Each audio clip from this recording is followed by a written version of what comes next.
xibaar yi ci Gueweul Noble TV kon bu doon taaxirloo ñu ànd ak yéen ci xibaar yi ci Gueweul Noble TV kon taaxirlu leen ñu nekk ak yéen jukkil leen xibaar yi. li gën a fës ci xibaar yi mooy màggalu Touba gi nga xamante ni passé nañ ko murid yëpp àndandoo màggal ko am solo waaye jàmbaar yi Serigne Khadim Kamal dikkaat ci message yu am solo waaye seetlu ci kaw tali bi soog yu bëri yi xam ne am na ci kaw tali bi kon bu leen taaxirloo ñu indi ak yaatal ci Gueweul Noble. fës ci xibaar yi mooy màggalu Touba gi nga xamante ni passé nañ ko waaye murid yi Cheikhul Khadim yi feeñal seenu mbégte mu mel ni Gueweul Noble ànd ak waa équipe bi dem ci jumaa ji waaye fekk fa murid yi Cheikhul Khadim muy lu am solo bu loolu jàllee kuréel gi ci Touba ca kanam taxawaay bu am solo ci bërëb bi ci Touba ci wàllu ndox mi ci wàllu jëmbatum garab muy groupe bu am solo boo xam ne ñu mat a ñaanal la waaye président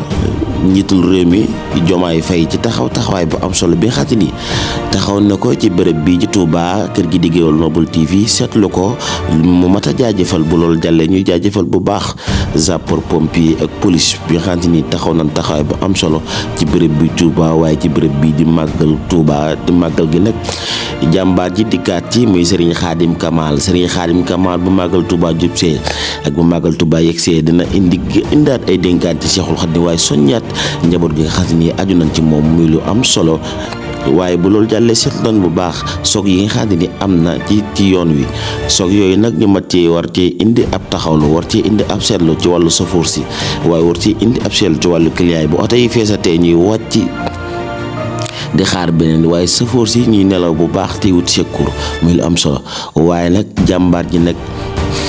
Serigne Moustapha Ndiaye Al Karim moom mel ni taxaw na taxawaay ba am solo ci màggal Touba ci bernde waaye ci social muy lu mat a bàyyi xel mbokk yi kon lii laa leen indi loon ci xibaar yi incha allahu rabbi dinaa ñëwaat ëllëg ci gën a indi leen ci wàllum faram-fàccee kon mbokk yi yu leen di ànd ak seen bii Gueweul Noble.